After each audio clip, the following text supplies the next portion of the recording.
Waalaikumsalam, Bu. Kenapa Pak Arif? Iya, Bu, saya lagi mikirin ini nih.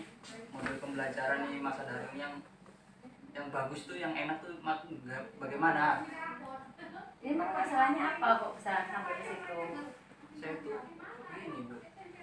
Pakai Telegram terus kayaknya nggak cocok sama saya, Bu. Nggak ada peningkatan. Oh, Itu gimana ya, Bu ya? emang kalau pakai Telegram sejauh mana anak-anak bisa nangkap pelajaran Bapak? Pertama, saya analisis dari Telegram tuh saya nggak bisa berkomunikasi dua arah. Yang kedua, seharusnya kan kalau yang bagus itu kan kalau misalkan walaupun daring kita harus ada virtualnya gitu, tapi dalam Telegram itu terbatas dalam hal virtual, kita cuma bisa chatting gitu. Chatting, jadi Bapak nggak bisa nampak aktivitas sana ya? Aktivitas sana nggak bisa terlihat. Tersampaikan nggak materi Bapak? Kalau tersampaikan saya tidak bisa menganalisis itu tersampaikan atau tidak ya, Bu ya. Tapi yang jelas saya memberikan materi terus mencatat. Saya tidak bisa melihat apakah mampu anak-anak menerima dari saya tidak bisa melihat. Jadi waktu supervisi, kita kan masih supervisi nih di wajah. Wah, Bapak pakai apa? Ya itu saya ruginya, Bu. Kenapa waktu supervisi saya harus pakai Telegram gitu, Bu? Kalau pakai Telegram susah juga ya supervisi ngelihat ya Pak ya? Iya. Jadi gimana hasil supervisi kemarin?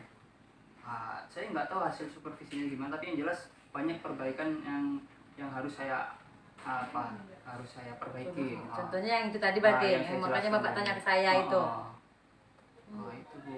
Jadi selama ini Bapak nggak punya referensi atau dengar-dengar informasi dari teman-teman yang lain, mungkin apa sih dari rekan-rekan tim teaching atau di MPLMP lain mengenai pembelajaran model apa sih yang enak di masa pandemi ini? Bapak nggak pernah dengar informasi? Saya sih pernah bahkan melihat, mengikuti pernah, cuma kayaknya lihat kondisi juga, Bu. Ada siswa yang memorinya penuh, tidak bisa mendownload aplikasi ini. Terus rata-rata siswa dan gurunya itu mengadopsi menggunakan Telegram, mau tidak mau tentu saya harus ikut kondisi juga. Kemudian keterbatasan saya menggunakan aplikasi-aplikasi tertentu, misalkan Zoom. Saya tidak mahir dalam menggunakan Zoom. Itu sih yang saya alami, Bu. Bahkan ini saya lagi mencari model virtual apa yang baik untuk metode pembelajaran daring ini. Ibu ada solusi, Bu? Enggak, Bapak pernah nggak ikut-ikut webinar atau apa gitu yang menggunakan kelas virtual? Kan bisa Bapak contoh itu sebenarnya kan? Itu yang saya maksud tuh gini. Ada nggak saya bisa berlatih gitu, Bu? Misalnya saya menggunakan Zoom, Bu. Saya pakai Zoom, tapi di Zoom itu saya pengen menampilkan materi saya bisa sambil nulis. Atau saya menjelaskan materi saya sendiri yang nulis. Oh, jadi Bapak sebenarnya udah ketemu nih ya, maksudnya pengennya kalau supaya pelajaran ini lebih aktif, Bapak udah ketemu sebenarnya ya, cuma saya tinggal pakai kelas virtual ya. Tapi kendala Bapak belum mahir nih. Itu belum mahir menggunakannya. Berarti Bapak intinya mau ya belajar untuk kelas virtual ini ya? Jelas mau banget untuk siswa dan untuk sekolah saya mau banget, Bu. Di kegiatan-kegiatan P4TK, kamu Pak Matematika ya? Iya. Sama apa namanya MGMP, tidak ada itu untuk pelatihan-pelatihan cara menggunakan aplikasi-aplikasi selama pandemi? Ada, saya sudah mengikuti satu pelatihan dari P4TK.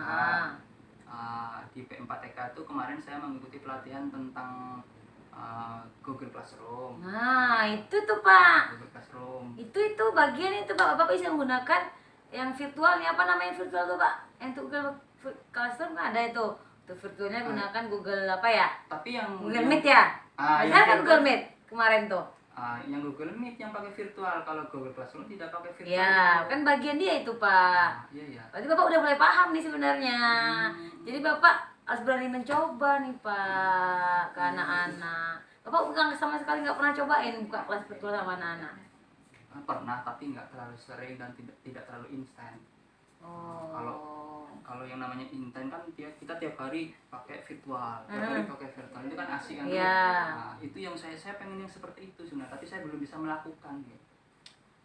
Berarti kalau begini Bapak coba dipraktekkan secara konsisten saja Pak. Insya Allah, saya akan mencoba berlatih Kemudian saya pengen juga bertanya-tanya sama ibu yang mungkin sudah pengalaman ya kan. Sama berbagi lah kita Pak. Berarti untuk supervisi ke depan kita kan supervisi 2 kali nih Pak. Bapak mau seperti apa sih supervisi ke depan nanti rencananya dengan adanya perbaikan sekarang? Yang jelas saya pengen supervisi itu sama halnya ketika kita mengajar secara langsung. Salah satunya virtual menggunakan baik itu menggunakan Zoom, Google Meet, atau apa aja deh yang sifatnya virtual. Berarti sebelum itu Bapak apa yang Pak lakukan nih supaya Bapak mahir nih?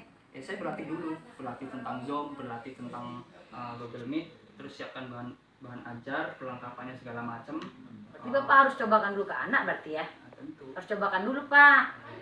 Mereka udah cobain kata Bapak tuh, cuma masih ada juga yang... yang coba itu kan saya masih menggunakan Telegram, saya belum puas. Ibu mau membantu saya? Oh, insya Allah saya bisa bantu Pak. Berarti ke depan Bapak udah jelas ya ketemu ya. Berarti Bapak ke depan menggunakan aplikasi yang virtual ya Pak ya. Bapak udah ada ilmunya. Nanti sama-sama lah kita berbagi. Jadi yang penting untuk supervisi ke depan Bapak menggunakan virtual karena itu yang nampak pelajaran tuh Pak. Insya Allah saya usahakan akan virtual. Usahakan dipelajari ya Pak. Coba dipraktekkan terus saja Pak. Nanti kita sharing lah. Ada kendala Bapak bisa sharing saya atau sama teman-teman yang lain. Pokoknya Bapak supervisi besok harus mantap. Nah Bapak bisa. Ya insya Allah saya bisa. Oke. Terima kasih ya Pak Ari. Semoga semangat lagi ya Pak Ari ya. Sama-sama. Oke, Pak Ari kayaknya udah waktu sarapan nih. Oke, baik Bu. Sarapan makan siang kayaknya sampai sarapan lagi ya Pak Ari ya. Oke, saya dapat pencerahan dari Ibu. Terima kasih sarannya. Saya permisi dulu. Assalamualaikum Bu. Ya Pak Ari, hati-hati ya Pak Ari ya.